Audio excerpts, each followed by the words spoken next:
विक्रमकेतु नाम था उसका, और नाम के अनुरूप ही उसकी वीरता भी। 15 वर्षों की आयु में तलवार उठाई और 30 वर्ष की उम्र तक उसका राज्य चंद्रगिरि से काले पर्वतों तक फैल चुका था।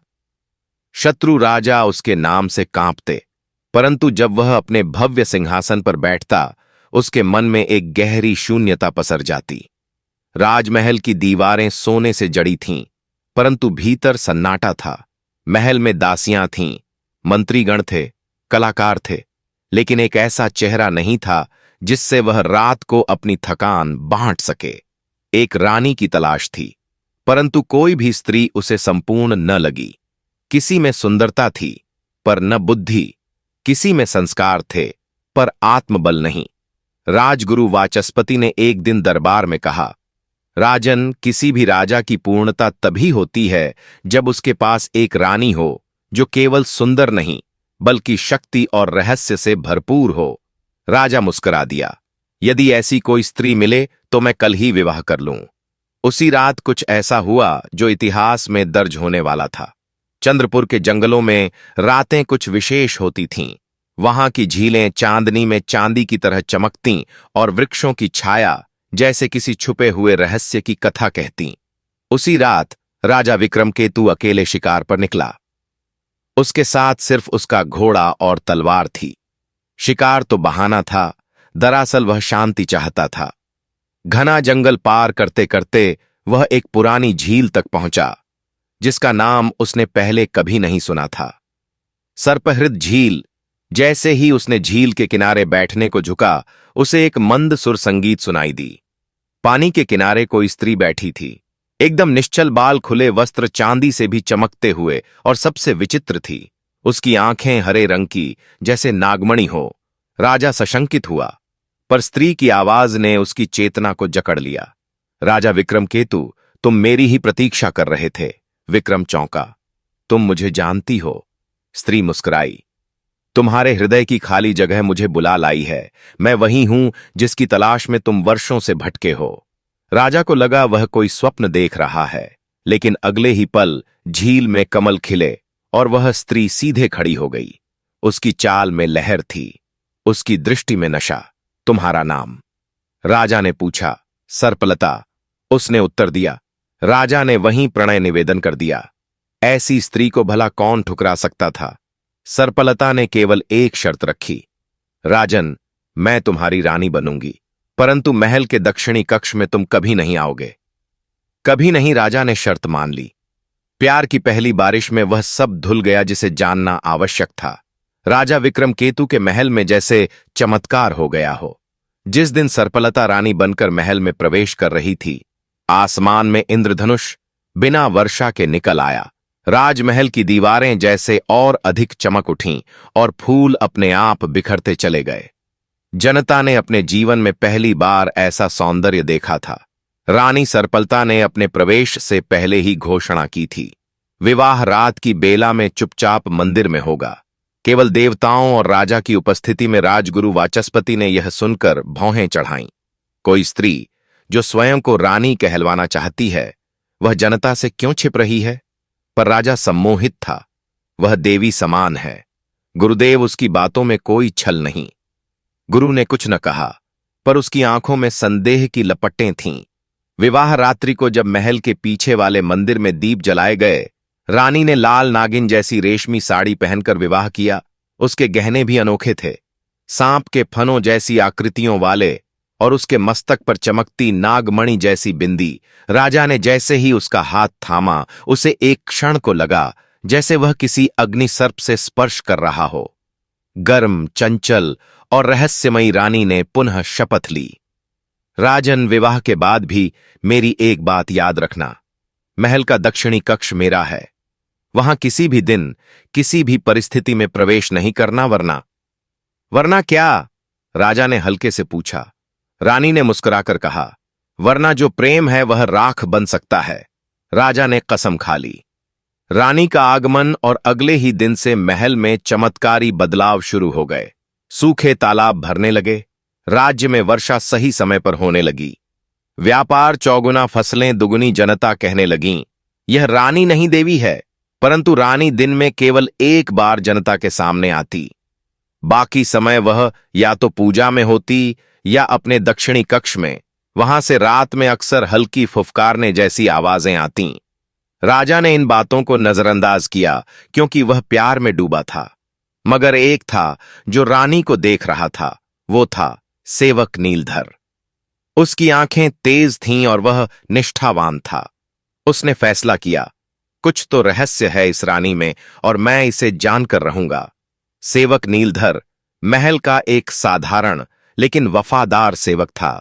वह बचपन से ही राज परिवार से जुड़ा था। राजा विक्रमकेतु का विश्वास पात्र जब सर्पलता रानी बनकर महल आई, तभी से नीलधर की आंखों में कुछ बेचैनी थी। वह रात में रसोई से लौटते समय अक्सर देखता दक्षिणी कक्ष के पास का गलियारा हल्के नीले प्रकाश से चमक उठता और कभी कभी वहां से फुफकारने जैसी ध्वनि आती। उसने एक रात अपनी पत्नी से कहा, मैंने बहुत राजकुमारियों को देखा पर ऐसी नहीं। वह चलती तो है मनुष्यों की तरह, पर छाया में उसका आकार बदलता है। पत्नी डर गई। कुछ भी मत करना, वह रानी है, देवी नहीं तो कोई मायावी जरूर है। नीलधर चुप रहा, लेकिन उसके भीतर का सवाल गहराता गया। कौन है सर्पलता? एक रात जब रानी दक्षिणी कक्ष में प्रविष्ट हुई, नीलधर दीवारों से सटे उस झरोखे तक पहुंचा जो कभी एक सैनिक के पहरे के लिए बनाया गया था। अब वो बंद पड़ा था, पर नीलधर को उसका रास्ता मालूम था। धीरे धीरे उसने झरोखे के पीछे से झांका। जो उसने देखा वह उसकी आत्मा तक को झकझोर गया। सर्पलता कक्ष के बीचों बीच बैठी थी। उसकी आंखें अब हरी नहीं, जहरीली चमक वाली हो चुकी थीं। उसका चेहरा तो वैसा ही था, पर कमर के नीचे उसका शरीर फनदार नागिन में बदल चुका था। वह फर्श पर सरक रही थी जैसे कोई देवी ध्यानस्थ हो। उसके सामने एक नीली ज्योति में चंद्रगहना तैर रही थी, एक विचित्र चमकता रत्न जिसके चारों ओर सांप की आकृति बनी थी। उसके मुंह से निकला, ओ नागलोक के रक्षक चंद्रगहना, अभी सुरक्षित है, लेकिन यदि कोई इसको छूने का प्रयास करेगा तो वह राख बन जाएगा। नीलधर भय से कांप गया। वह चुपचाप वहां से हट गया, लेकिन अब उसे समझ आ गया था, रानी कोई साधारण स्त्री नहीं, बल्कि नागजाति की कोई देवी है। अगले दिन नीलधर ने राजा को बताने का निर्णय लिया, लेकिन उसे मालूम नहीं था कि राजमहल में कोई और भी उसकी गतिविधियों पर नजर रखे हुए है। राजगुरु वाचस्पति, राजगुरु ने उसकी बातें सुन ली थीं और उसने सोचा, चंद्रगहना यह वही दिव्य रत्न है जिसके लिए महायुद्ध हुए थे। यदि मैं उसे पा लूं तो देवता भी मेरे चरणों में होंगे। अब षड्यंत्र की शुरुआत हो चुकी थी। राजगुरु वाचस्पति वर्षों से चंद्रपुर राज्य का मार्गदर्शक रहा था। उसके ज्ञान और तंत्र बल का कोई सानी नहीं था, लेकिन उसके भीतर एक छिपी हुई महत्वाकांक्षा थी, अमरत्व की प्राप्ति। जब उसने नीलधर को दक्षिणी कक्ष की ओर जाते देखा और उसके बाद रात्रि में उसके चेहरे पर भय देखा, तो वाचस्पति को संदेह नहीं रहा, कुछ गूढ़ रहस्य उस कक्ष में छिपा है। अगले दिन उसने नीलधर को अकेले बुलवाया और राजगुरु बोले, नीलधर, तुमने जो देखा वह राज के लिए खतरा हो सकता है। मुझे बताओ सब कुछ। नीलधर कांपते हुए बोला, गुरुदेव, रानी मानव नहीं है, वह कोई नागमाया है। मैंने उसे नागिन रूप में देखा और उस कक्ष में एक रत्न है जो हवा में तैर रहा था जैसे कोई आत्मा हो। वाचस्पति की आंखें चमक उठीं। चंद्रगहना, वही दिव्य रत्न जिसके स्पर्श से नागों को सिद्धि मिलती है और मनुष्यों को अमृता। वाचस्पति ने नीलधर को समझाया, तुम राजा से कुछ मत कहना, वह रानी के मोह में अंधा है। हम सत्य उजागर करेंगे साक्ष्यों के साथ। पर उसके मन में कुछ और ही चल रहा था। रात को अपने गुप्त कक्ष में वाचस्पति ने दुर्लभ तांत्रिक ग्रंथ खोले और नागविधा की साधना शुरू की। उसने एक पुराना नागमंत्र पढ़ा, ओम ज्योतिनागाय नमः, जिससे नाग जाति की ऊर्जा को नियंत्रित किया जा सकता था। उसने अपने हाथ में एक ताबीज बांधा, नाग दमन यंत्र, और निर्णय लिया कि पूर्णिमा की रात वह दक्षिणी कक्ष में प्रवेश करेगा और चंद्रगहना को चुरा लेगा। दूसरी ओर रानी सर्पलता को आभास हो गया था। झील की ओर ध्यानस्थ बैठी रानी ने आंखें खोलीं और कहा, कुचक्र का आरंभ हो चुका है। यदि चंद्रगहना किसी अधर्मी के हाथ लगा तो यह पृथ्वी स्वयं विष से भर जाएगी। राजा विक्रमकेतु अभी भी रानी के प्रेम में डूबा था। उसे सब कुछ शांत प्रतीत हो रहा था, लेकिन उस रात उसे एक स्वप्न आया। उसने देखा रानी नाग रूप में है, उसके पीछे धधकता कक्ष है और चंद्रगहना से लपटें निकल रही हैं। वह हड़बड़ाकर उठा और उसने पहली बार शंका की, क्या वाकई सब कुछ वैसा है जैसा दिख रहा है? पूर्णिमा की रात थी। आकाश में चंद्रमा अपने पूर्ण तेज में था और चंद्रपुर महल पर चांदनी की चादर बिछी थी, परंतु उस रात्रि की हवा में एक असामान्य सिहरन थी, जैसे कोई अदृश्य शक्ति जाग रही हो। राजगुरु वाचस्पति तांत्रिक ताबीज और नागदमन यंत्र से सुसज्जित होकर महल की अंधेरी गुफा से होता हुआ चुपचाप दक्षिणी कक्ष की ओर बढ़ा। दक्षिणी कक्ष के प्रवेश द्वार पर भयंकर नाग मुद्राएं उकेरी थीं। जैसे ही वाचस्पति ने द्वार पर हाथ रखा, उसके शरीर में एक हल्का झटका लगा, जैसे कोई चेतावनी, पर वह रुका नहीं। जैसे ही उसने कक्ष में कदम रखा, एक रहस्यमयी संगीत गूंजा। सामने एक चक्रवर्ती ज्योति तैर रही थी और उसके भीतर चमकता था चंद्रगहना। वही दिव्य रत्न है, रत्न के चारों ओर मंडराते थे, 3 पारदर्शी नाग जैसे रक्षक हों। लेकिन जैसे ही वाचस्पति ने मंत्रों का उच्चारण शुरू किया, नागों की आकृतियां धुंधली हो गईं। उसने चंद्रगहना की ओर हाथ बढ़ाया और एक असहनीय गर्जना गूंजी। आकाश कड़कने लगा, चंद्रगहना लाल हो गया जैसे आग पकड़ी हो, और रानी सर्पलता, जो ध्यानमग्न झील के किनारे थी, उसकी आंखें एक झटके में खुल गईं। उसके मुख से निकला, विनाश शुरू हो गया है। महल में हलचल। राजा विक्रमकेतु को भी उस रात नींद नहीं आई। जैसे ही उसके कक्ष के बाहर वायु प्रवाह तीव्र हुआ, वह बाहर निकला और उसे दिखा दक्षिणी कक्ष से धुआं और बिजली निकल रही है। वह दौड़ते हुए वहां पहुंचा। द्वार खुला पड़ा था। भीतर राजगुरु वाचस्पति फर्श पर गिरा पड़ा था। उसका शरीर धुआं बनता जा रहा था, जैसे वह किसी अग्नि में जल रहा हो। उसके मुंह से आखिरी शब्द निकले, चंद्रगहना नागों का शाप है, अमृतत्व नहीं। और फिर वह राख बन गया। रानी की अग्नि प्रकटी। अगले ही क्षण रानी सर्पलता उस कक्ष में प्रकट हुई। उसका चेहरा अब देवी रूप में था। आंखें अग्निमय देह में, नाग की रेखाएं और वाणी में गूंज, राजा, आज वह शर्त टूटी जो प्रेम की नींव थी। तुमने मेरे कमरे में कदम नहीं रखा, पर विश्वास रखने वालों ने ऐसा किया। अब संतुलन टूटा है, चंद्रगहना को जागृत कर दिया गया है। इसका परिणाम केवल मैं नहीं, यह राज्य भी भोगेगा। राजा स्तब्ध था, उसकी आंखें आंसुओं से भर आईं। मैंने विश्वास तो नहीं तोड़ा रानी, पर मैं अब भी नहीं जानता तुम कौन हो। रानी ने चंद्रगहना की ओर इशारा किया। यह नागलोक का रक्षक रत्न है। मैं वहां की रानी हूं, सर्पवंशी कुल की। मुझे मृत्युलोक भेजा गया था इसकी रक्षा के लिए, लेकिन अब वह रुकी। अब मुझे लौटना होगा। राजा ने रानी का हाथ थामा। मैंने तुम्हें पाया है, अब कैसे जाने दूं? सर्पलता मुस्कुराई, लेकिन उसकी आंखें नम थीं।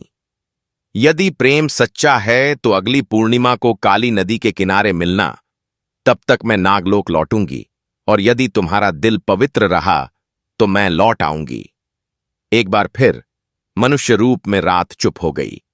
रानी एक प्रकाश में लिपटी और गायब हो गई। राजा अकेला खड़ा रहा उस कमरे में, जहां अब बस राख और रहस्य थे। राजा विक्रमकेतु के लिए समय थम गया था।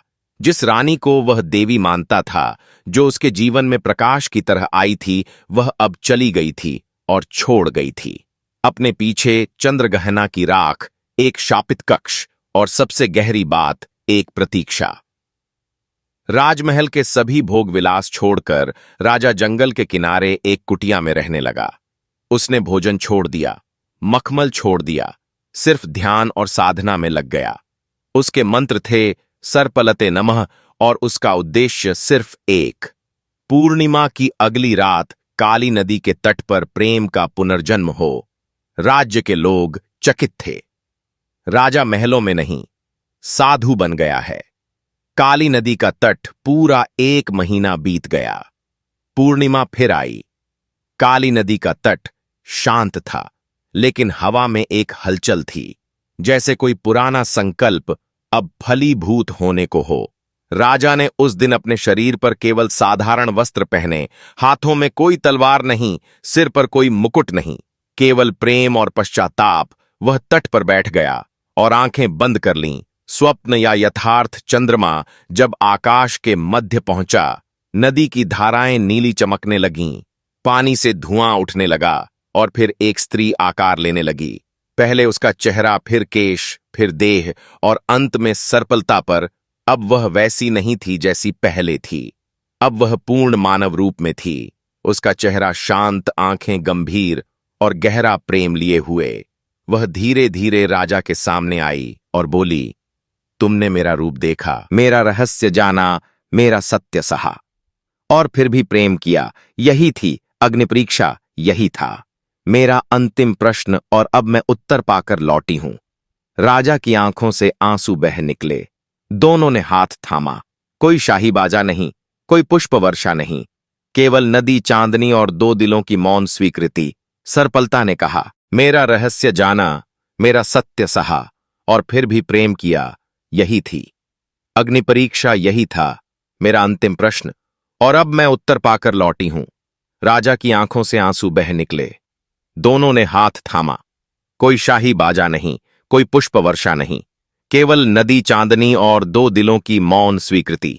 सर्पलता ने कहा, अब मैं तुम्हारी हूं, इस जन्म में भी और अगले लोकों में भी, और चंद्रगहना अब किसी के लिए शाप नहीं, बल्कि शक्ति बनेगा, क्योंकि प्रेम अब उसमें बस गया है।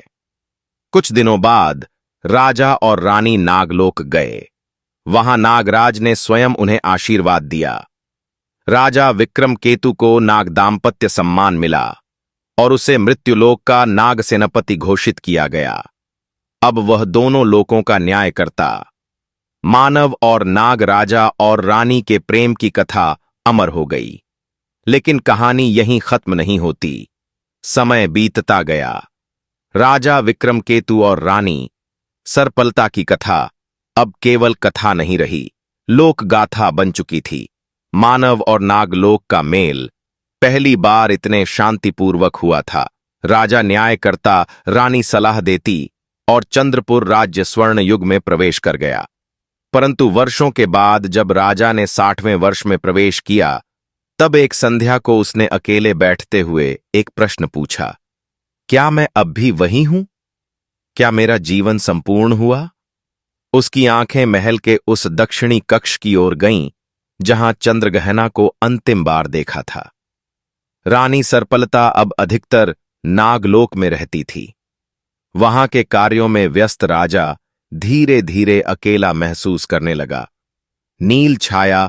एक रात जब वह झील के पास बैठा था, एक छाया उसके पास आई। वह कोई पुराना साधु था जिसने कहा, राजन, चंद्रगहना अब निष्क्रिय है, पर यदि तुम उसे फिर से जागृत करो तो तुम नश्वरता के पार जा सकते हो। उम्र, समय, पीड़ा सबके ऊपर राजा चौंका, लेकिन सर्पलता ने कहा था, यह मोह विनाश ला सकता है। साधु हंसा, मोह नहीं, यह शक्ति है। रानी की बातें प्रेम में थीं, पर तुम्हारा जीवन तो अब अधूरा है ना? राजा चुप हो गया। कहीं भीतर उसकी आत्मा कांप उठी। क्या मैं अब भी सर्पलता को उतना ही प्रेम करता हूं, या अब मैं अमरता चाहता हूं? मन की दरार। अगली ही सुबह उसने रथ मंगवाया और कहा, मैं दक्षिणी कक्ष को फिर देखना चाहता हूं। वर्षों बाद एक बार सेवक हक्के बक्के रह गए। पर राजन, वह तो निषिद्ध कक्ष है। राजा का चेहरा कठोर था। मैं राजा हूं और मुझे वह देखना है जो कभी मेरा था। रानी का पूर्वाभास। नागलोक में सर्पलता ध्यानस्थ थी। उसने अचानक आंखें खोलीं।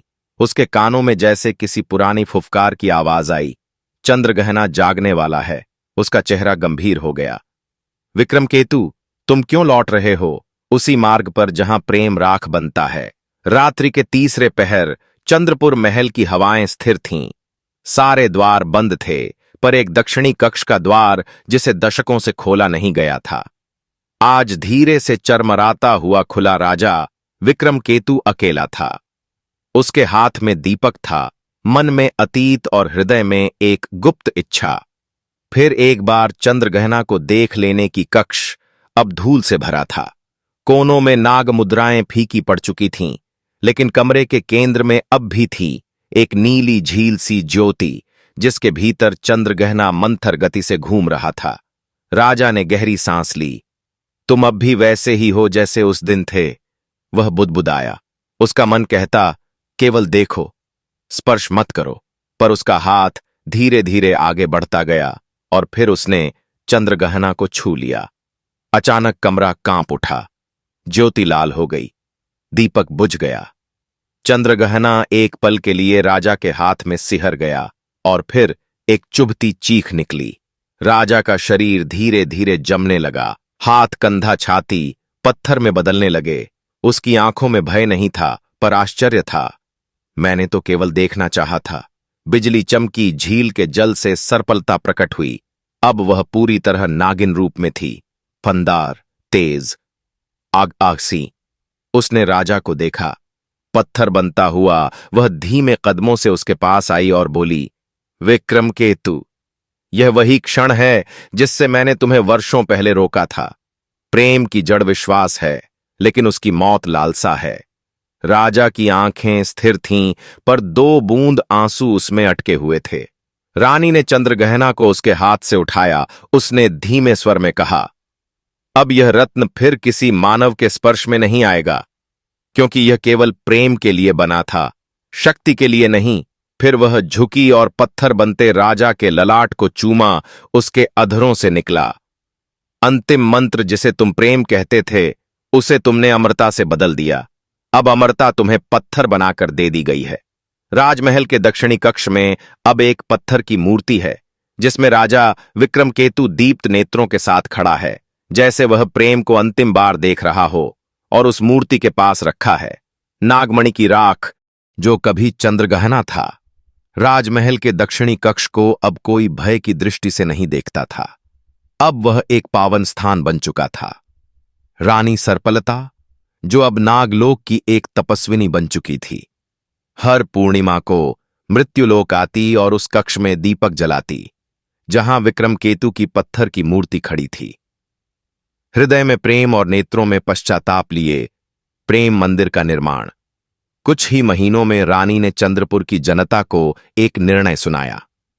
राजा विक्रमकेतु अब जीवित नहीं, पर वह अमर हैं, क्योंकि उन्होंने प्रेम को भोग नहीं तब बनाया।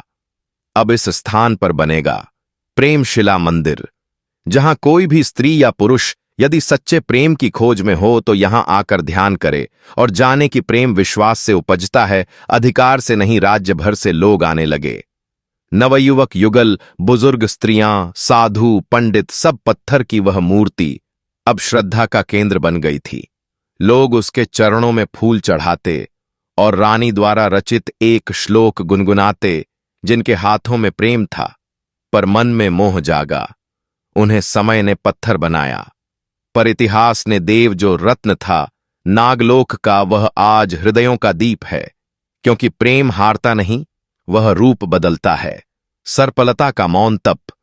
रानी सर्पलता कभी वापस महल नहीं लौटी।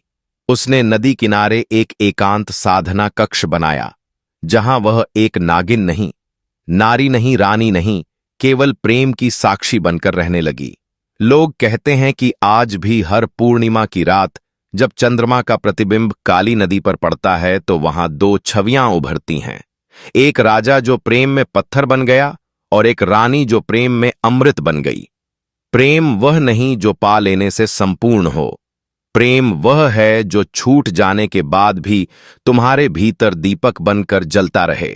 सर्पलता और विक्रमकेतु 2 नाम, 2 लोकों से आए, पर एक ऐसी कथा रच गए जो न नागलोक में भूली जाएगी न मृत्युलोक में।